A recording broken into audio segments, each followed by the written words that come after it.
Chega mais, olha aí, bom dia pra você, meu amigo. Tá começando mais uma edição do Camisa 8 aqui na tela da TV Cidade. Chegou aquele grande momento pra você ficar por dentro de tudo que tá rolando no mundo esportivo.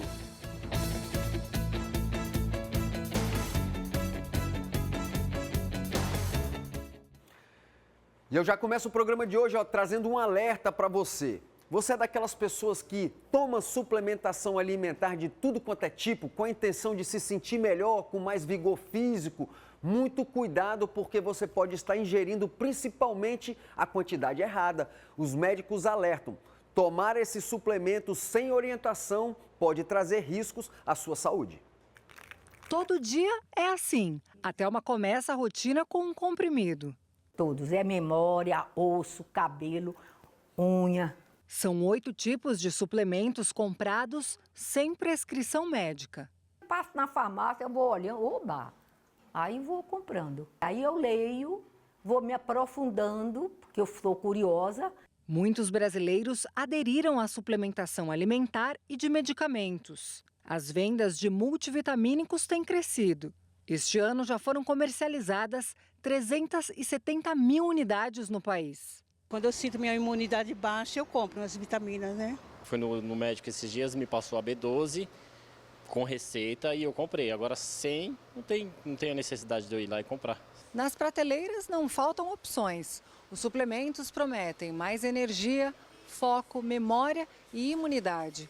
Mas, de acordo com especialistas, o consumo de vitaminas e minerais sem indicação clínica pode ser prejudicial à saúde. Um estudo americano apontou que o uso diário de multivitamínicos está associado a um aumento de 4% no risco de morte. Segundo esta endocrinologista do Hospital Moriá, algumas vitaminas podem causar efeitos colaterais graves se tomadas em excesso. Tem alguns estudos que mostram, por exemplo, que o excesso de vitamina E está associado a câncer de próstata. O excesso de vitamina A pode estar relacionado a doenças cardiovasculares, câncer de pulmão. E o principal que eu gostaria de destacar é o excesso de vitamina D, que pode levar a um quadro de insuficiência renal aguda. Por isso, é só tomar qualquer suplemento com orientação médica. O que aumenta a imunidade é uma alimentação saudável, atividade física, dormir bem, pelo menos 7 horas por noite, evitar o consumo de bebida alcoólica, cigarro e diminuir o estresse. Agora o nosso assunto é a nova geração do skate cearense, que tá com tudo. Júlia Cidrão garantiu o título na categoria amador da 6ª edição do Yale Street Camp, que aconteceu no Parque Bariri, que fica na cidade Pará de Minas, lá em Minas Gerais. E não foi só a mulherada que se deu bem em terras mineiras. Na categoria masculino, o cearense radicado em São Paulo, o Irick Santiago, foi o grande campeão na categoria iniciante do Yale Street Camp 2025. Detalhe importante: o Irick Santiago é atleta do Fortaleza, tá certo? E para fechar o assunto aí, quem curte skate aí nas manobras do carrinho, pode anotar na sua agenda, tá certo? É em agosto que vai começar o Circuito Cearense 2025, as datas 16 e 17 de agosto. O estadual começa lá em Amontada, região norte do estado. Ainda sobre skate, a gente vai ouvir aí o Irick Santiago agradecendo o título aí conquistado no último final de semana. Fala, garotão!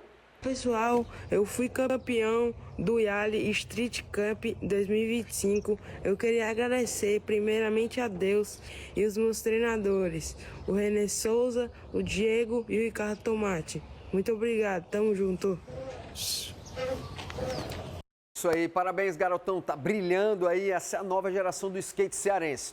Agora é o seguinte, se você tem tempo nessa próxima semana, do dia 23, que é próxima segunda agora, né, amanhã, até o dia 27 de junho, a Escola Ecoar e o Instituto Ser Brasil, em parceria com o Surf Sem Fim, vão realizar aí um simpósio chamado Maravilhoso Mundo do Foil, que é um programa dedicado a quem já vive ou quer se aproximar do universo dos esportes aquáticos e, claro, do foilboard. Durante o programa, os participantes vão ter a oportunidade de aprender com atletas e velejadores que são referência no esporte e também atuam de forma ativa na comunidade, como André Pena, Marco Dalpozo, Miso Fernando, dentre outras feras do esporte. A programação inclui aulas teóricas e práticas sobre equipamentos e modalidades do foil, princípios físicos e aerodinâmica, além de segurança no mar e sessões com acompanhamento personalizado. Se você é um praticante experiente do mundo do kite, do surf ou de outros esportes aquáticos, ou alguém que está apenas começando, essa é uma grande chance para você mergulhar nesse universo com profundidade, técnica e propósito. O maravilhoso mundo do foil vai ser realizado na Praia do Preá e aberto ao público. Participe e aprenda. Se conecte com o mar, com o vento e com quem compartilha dessa mesma paixão. A gente vai seguir agora na água, mas de uma maneira diferente. A cidade de Paraty, lá no litoral do Rio de Janeiro, é famosa pelas suas belas paisagens e também pela Flip, que é a Feira do Livro de Paraty. Só que agora, esse local, para lá de abençoado por Deus, deve entrar no roteiro dos amantes do surf na pedra. Não entendeu nada não? Então peraí que eu vou te mostrar, Essas imagens aí são do primeiro campeonato do surf na pedra em Paraty, realizado na Cachoeira do Tobogã. Essa cachoeira é famosa por ter uma pedra lisa que forma ali um tobogã natural e propicia uma descida para lá de radical. É inesquecível só para quem tem coragem. Olha só essas imagens aí, meu amigo. Isso é o surf na pedra. Por ser um esporte para lá de perigoso, claro que esse evento contou com uma estrutura completa, incluindo equipe médica, primeiro socorro, staff aí de apoio e salva-vidas. O grande vencedor dessa disputa para lá de radical foi um atleta local lá de Paraty, chamado Lindomar. Meu amigo, a gente pensa que já viu de tudo, mas tá aí, surf na pedra, para mim é novidade isso daí, tá bom? A gente vai continuar na água, só que com a turma da pranchinha e do pé de pato. O circuito Aquiraz de bodyboard é um sucesso total. Na última etapa, por exemplo, a presença de atletas de todas as regiões litorâneas do estado do Ceará deixou claro que o esporte segue em franco crescimento aqui no nosso estado. A segunda parada do circuito Aquiraz de bodyboard foi na praia do Porto das Dunas e movimentou cerca de 116 atletas divididos em 11 categorias. Na principal delas, na profissional masculino, o show ficou por conta do atleta local da praia do Cacipesca, Rafael Ramos. Com manobras espetaculares, como esse backflip, Rafael arrancou notas impressionantes dos juízes e levou a galera à loucura. Com a apresentação diferenciada, não deu outra. Rafael Ramos foi o grande campeão da etapa. Essa foi a sua primeira vitória como atleta profissional do bodyboard. Antes ele era uma promessa, hoje Rafael Ramos é uma realidade. A terceira etapa do circuito Aquiraz de bodyboard vai ser realizada na Prainha entre os dias 25 e 26 de julho. Agora a gente sai da água e afivela o cinto de segurança, porque o papo agora é velocidade e muita poeira. Próximo final de semana, a localidade do Garrote, aqui em Caucaia, vai ser o ponto de encontro de grandes nomes do off-road local. Vem aí a segunda etapa do Campeonato Cearense Rally Baja 2025, com terrenos variados e obstáculos naturais. O traçado técnico do circuito vai exigir habilidade e resistência dos competidores. A prova vai reunir pilotos e navegadores do Maranhão, Piauí, Pernambuco, Bahia e Ceará. Durante a prova, a turma do Fora de Estrada vai passar pelo Icaraí, Tabuba e Cumbuco. Segundo os organizadores, o objetivo, claro, é fortalecer o cenário do off-road, do Fora de Estrada e, claro, consolidar o estado do Ceará como um dos principais polos geradores do Rally Baja do Norte e Nordeste, tá bom? Fica a dica aí, meu amigo, para quem é amante das 4 rodas, tá bom? Da velocidade fora de estrada. Agora, deixa de lado a velocidade, vamos falar de basquete, da bola laranja. O Franca venceu Minas e conquistou o tetracampeonato do NBB. A partida foi para lá de emocionante, e como sempre, né, meu amigo? Bora conferir na reportagem.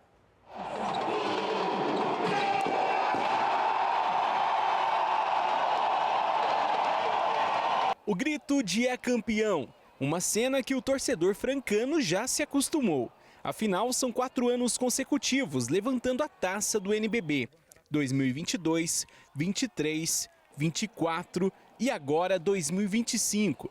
Mais uma vez, o Franca faz história no basquete brasileiro. Cara, é alegria dobrada, né? Eu sempre falo que poder estar na minha cidade, ao lado das pessoas que me viram crescer, de uma torcida, como eu disse, que nos empurra, uma imprensa que nos acompanha, familiares, amigos. Então, assim, para mim é uma alegria gigante, não tem nem como descrever. Eu confesso que é um dos dias mais felizes da minha vida. Mentalmente eu tô um caco de cansado, porque faz 2 meses e meio que eu não durmo direito, estudando, analisando, passando, motivando, mas acima de tudo com muita alegria por acreditar no propósito maior que a gente tinha, que era chegar nesse momento igual que nós estamos chegando hoje. E não pense que foi fácil. Afinal, contra o Minas foi um verdadeiro teste para cardíaco. Depois de ficar atrás no placar no terceiro quarto, o Franca se superou no último período e virou o jogo com autoridade.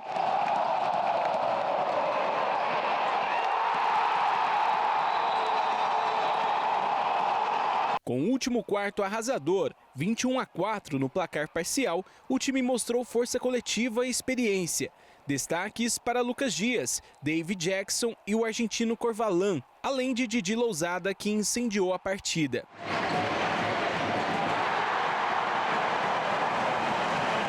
Até o fim, equilibrado. O último quarto a gente dominou, né? E decidiu.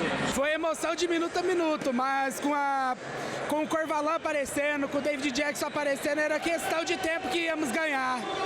Apesar do sufoco, a vitória foi merecida. O Franca dominou boa parte da série final e fechou o confronto em 3-1.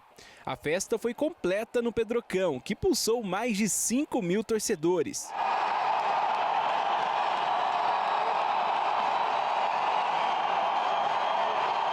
Muita emoção, o coração estava a 2.000, né? Mas deu tudo certo, eles mereceu. A temporada foi marcada por desafios, lesões, afastamentos, desgaste físico, mas o grupo se manteve unido, determinado e com sede do título. Foi uma sensação muito boa, assim, diferente, cara, porque foi um momento muito difícil esse ano de lesão, de percas, de lesão, de todo mundo. Nosso time, foram poucos jogos, a gente conseguiu ter um time completo. No momento que a gente conseguiu ter uma sequência de jogos com o time completo, a gente conseguiu botar um ritmo no jogo. A temporada inteira a gente começou a alternar, dar pra baixo, pra cima, alternando pra cima, pra baixo. Eu acho que a gente tá de parabéns, cara. Eu acho que agora todo mundo pode descansar, que o trabalho foi bem feito. Quem também brilhou e saiu consagrado foi Didi Lousada.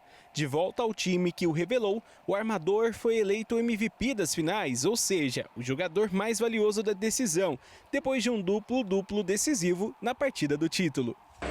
Cara, todo mundo estava na mesma página, o sucesso é de todo mundo. Todo mundo acreditou no trabalho que o Elinho propôs e a gente não deixou a peteca cair em nenhum momento. Tá todo mundo de parabéns mesmo. Estou muito feliz de poder voltar para Franca, ganhar esse título do NBB, que é onde eu saí, né? É minha casa, então todo mundo já sabe disso, mas estou muito feliz mesmo. Com o tetracampeonato do NBB, o Franca Basquete escreve mais um capítulo memorável em sua trajetória. E o basquete brasileiro segue rendido ao talento que nasce e brilha aqui, no interior de São Paulo.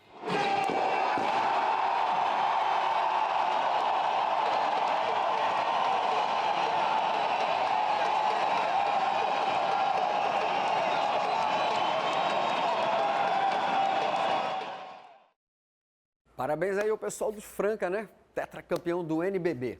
Pausa aqui no Camisa 8, daqui a pouquinho tô de volta, aí é futebol, Ceará, Fortaleza e muito mais, daqui a pouquinho é Ligeiro Bala. Não sai daí, até já.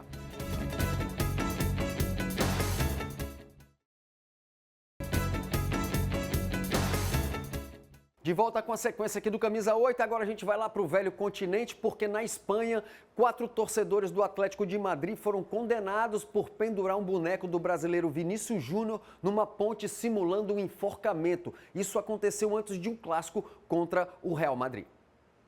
A justiça espanhola decidiu pela condenação dos 4 réus por crime de ódio e ameaças contra Vini Júnior.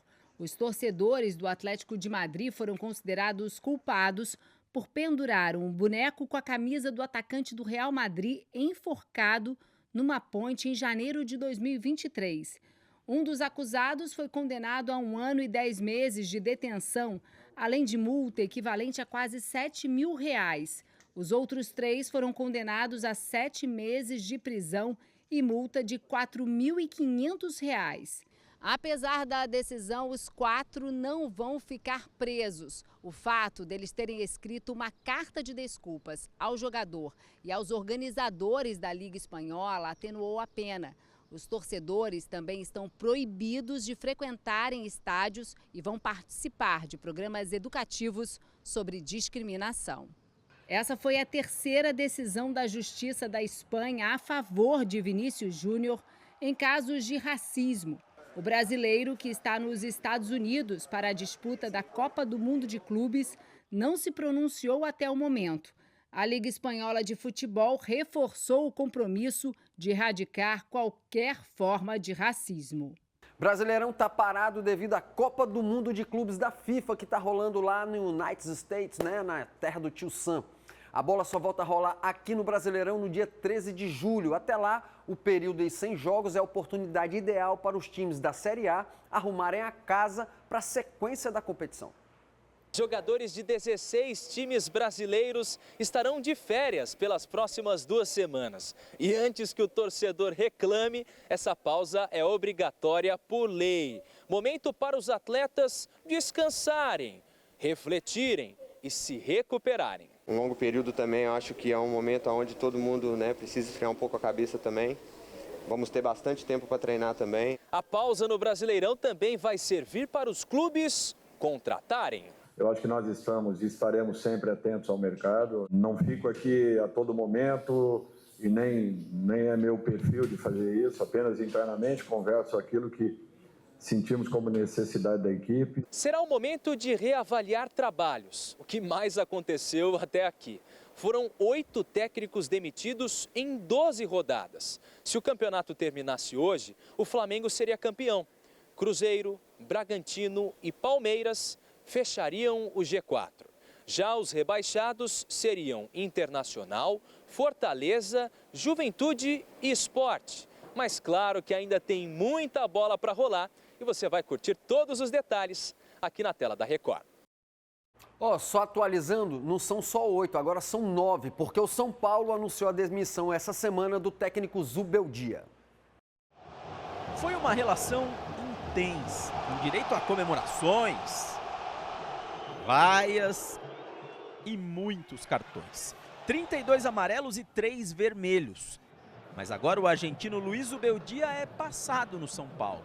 Após a derrota por 3-1 para o Vasco, o treinador avisou a diretoria que ia deixar o clube. O anúncio, feito em um comunicado oficial do clube, afirmou que a decisão foi tomada em comum acordo. Em 1 ano e 1 mês foram 38 vitórias, 20 derrotas e 27 empates. O desempenho atual do time foi determinante para a saída. O São Paulo está na 14ª colocação no Campeonato Brasileiro, com 2 vitórias em 12 jogos e apenas 1 ponto à frente do Internacional, primeiro time na zona de rebaixamento. Acho que tem muito dedo do Zubeldia também em querer sair, porque ele viu que ele não estava tirando mais nada desse time, com todas as ressalvas do elenco desfalcado, mas o São Paulo vinha produzindo, principalmente jogando em casa, um futebol muito pobre. Zubeldia não conquistou títulos, mas deixa o São Paulo classificado para as 8ª de final da Copa do Brasil e da Libertadores. Pensando no torneio continental e em uma reação no Campeonato Brasileiro, o São Paulo tem pressa em anunciar o novo comandante para aproveitar o período de treinos durante a parada da Copa do Mundo de Clubes. E o principal alvo é o também argentino Hernan Crespo, que já tem identificação com o clube e com a torcida. Na primeira passagem pelo tricolor, Crespo foi campeão paulista em 2021. Ele está livre no mercado desde que deixou o Al Ain no ano passado. Crespo levou o time dos Emirados Árabes à conquista da Liga dos Campeões da Ásia. E como era de se esperar, ontem, Hernan Crespo foi anunciado oficialmente como novo técnico do São Paulo para a sequência da temporada. O argentino treinou o clube em 2021 e foi campeão paulista. Bora ver aí. Hernan Crespo é uma grife quando se fala em futebol, principalmente pela história como jogador. Disputou 3 Copas do Mundo e é o 4º maior artilheiro da história da seleção argentina. Como técnico, Crespo tem uma década de carreira. Já passou por vários países e conquistou 3 títulos. O primeiro foi a Copa Sul-Americana, com o modesto Defensa e Justiça da Argentina. Conquista que na época chamou a atenção e fez o São Paulo ir atrás do treinador. E o início foi fulminante no tricolor. Em apenas 3 meses, o time comandado por Hernan Crespo venceu o Campeonato Paulista em 2021 e quebrou um jejum de 8 anos sem título. O Crespo foi campeão paulista, mas o pós foi muito ruim, né? O brasileiro, acho que conseguiu a primeira vitória do Crespo foi depois de 10 rodadas. Então a torcida só lembra das coisas mais positivas. Mas o fato novo, com certeza, principalmente aqui no futebol brasileiro, é uma coisa que conta bastante. 4 anos se passaram, o argentino agora está de volta ao São Paulo. O contrato terá validade até dezembro do ano que vem. Olha, a Confederação Brasileira divulgou essa semana o desmembramento parcial da 13ª rodada da Série A do Brasileirão. A bola vai voltar a rolar no dia 12 de julho, que cai num sábado, ou seja, daqui a 3 semanas. Bora ver aqui no telão, ó, como é que é a rodada 13 do Campeonato Brasileiro da Série A. Tá aí na sua tela, ó. No dia 12 de julho começa essa 13ª rodada. Nós temos 2 jogos, um às 4h30 da tarde no estádio Beira-Rio, Internacional e Vitória da Bahia. Às 9 horas da noite, também do sábado, você tem Bahia e Atlético Mineiro. No dia seguinte, dia 13 de julho, que é um domingo, você vai ter aí 3 jogos na sua agenda. Todos à noite, 7 horas da noite, na Neoquímica Arena, Corinthians e Bragantino. Às 8h30 da noite, 2 jogos, no Mineirão, Cruzeiro e Grêmio. E aqui na Arena Castelão, vamos ter Fortaleza e Ceará. No dia seguinte, 14 de julho, que é uma segunda-feira, às 8h30 da noite, Juventude e Sport, duelo no estádio Alfredo Jaconi. E os duelos complementares da 13ª rodada, que são Flamengo e São Paulo, Vasco e Botafogo, Santos e Palmeiras, além de Mirassol e Fluminense, ainda dependem de confirmação da data e horário por parte da CBF. Mas antes disso aí tudo, meu amigo, de Série A do Campeonato Brasileiro, Ceará e Fortaleza vão entrar em campo, sabe por quê? Meu amigo, por jogos eliminatórios da fase de quartas de final da Copa do Nordeste. O tricolor do PC encara no dia 9 de julho o Bahia na Arena Fonte Nova. Então, meu amigo, vamos ficar por dentro das notícias do Leão com o repórter da Rádio Cidade AM 860, Océlio Pereira. Jogadores como Pedro Augusto, Felipe Jonathan, Tite, o Paul Fernandes, tem outros jogadores como também o Dylan Borreiro, poderão voltar para o futebol colombiano. Esses jogadores deverão deixar o Fortaleza. Outros virão. Matheus Pereira chegou, estava no futebol, na segunda divisão do futebol da Espanha, está regularizado, foi no banco de reservas do Fortaleza contra o time do Santos, mas não estreou pelo tricolor. Outros jogadores virão, inclusive informações, Fortaleza deve trazer reforços para a defesa, para o meio campo e ainda mais 1 ou 2 jogadores para o ataque. O novo diretor de futebol do Fortaleza trabalha com o propósito de renovar, oxigenar o elenco do Leão do Parque dos Campeonatos e o técnico possa dar sequência ao seu trabalho até o final do ano. Lembrando que o Fortaleza retornará aos trabalhos, deve acontecer na próxima semana, dia 25. Aí o técnico Juan Pablo Voivoda vai trabalhar com novos jogadores, novas opções, oxigenar o elenco do Fortaleza e voltar a vencer. Terá o Bahia dia 9 pela Copa do Nordeste, dia 13 o Alvinegro de Porongabuçu pela 13ª rodada do Brasileirão. Lembrando que restam 26 jogos para a conclusão do campeonato. Fortaleza, até agora em 12 jogos, tem apenas 10 pontos, está na zona de rebaixamento. Requer a direção técnica, a direção do Fortaleza e principalmente ao seu treinador voltar a ser vencedor, não só ele, mas também o Fortaleza Esporte Clube. Aguardemos, portanto, o retorno aos trabalhos do técnico leonino para que o Fortaleza volte a dar confiança à sua imensa nação. Detalhes do Fortaleza, Océlio Pereira para o Camisa 8. E do PC a gente pula para Porangabuçu porque o Ceará ainda está de recesso. Dia da reapresentação do elenco alvinegro está agendado para amanhã, segunda-feira. Foco do técnico Léo Condé e dos seus jogadores é um embate eliminatório diante do Sport pela fase de quartas de final da Copa do Nordeste. Quem vai trazer todos os detalhes do alvinegro de Porangabuçu é o meu colega lá da Rádio AM 860, Júnior Marquezine. Põe o garotinho aí na tela, diretor. Alô, amigos do Camisa 8. Alô, parceiro. Um bom domingo para todo mundo. O time do Ceará, na tarde desta segunda-feira, estará retornando aos treinamentos a partir das 16 horas no CT em Porangabuçu, após alguns dias de férias para os atletas, comissão técnica. O time alvinegro, no primeiro pensamento, após este retorno, estaria pensando no clássico rei do nosso futebol pela 13ª rodada do Campeonato Brasileiro da Série A contra o Fortaleza, às 20h30, jogo marcado para o dia 13 de julho na Arena Castelão. Só que o pensamento agora, no primeiro momento, o jogo contra o Sport. A CBF antecipou as quartas de final da competição, será dia 9 de julho, 21h30, na Ilha do Retiro. Não tem vantagem para ninguém. O time pernambucano, tem a vantagem de jogar em casa esta partida decisiva pelas quartas de final da Copa do Nordeste. No próximo mês, a partir do dia 10 de julho, será aberta a última janela de 2025, a última janela de transferências. Até o dia 2 de setembro, alguns jogadores do Ceará deverão sair. Por coincidência, 2 estrangeiros, o paraguaio Recalde e o argentino Alejandro Martínez. Há quem diga, outros jogadores deverão deixar o Ceará, como o zagueiro Gabriel Lacerda, o goleiro Keiler.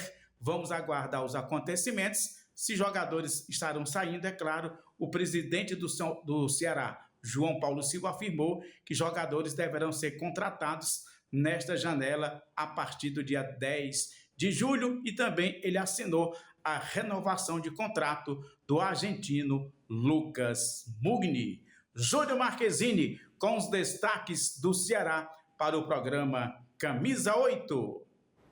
Valeu, Marquezine. Obrigado, meu irmão. E por hoje é só, mas não se esqueça que Camisa 8 está em tudo quanto é lugar. Tem Camisa 8 aqui na tela da TV Cidade, lá na Rádio Jovem Pan News e também na grande rede, através do nosso portal gcmais.com.br/Camisa 8. Se preferir, vá lá no nosso Instagram, @camisa8.oficial. Tchau, pessoal. A gente se vê por aí. Até a próxima.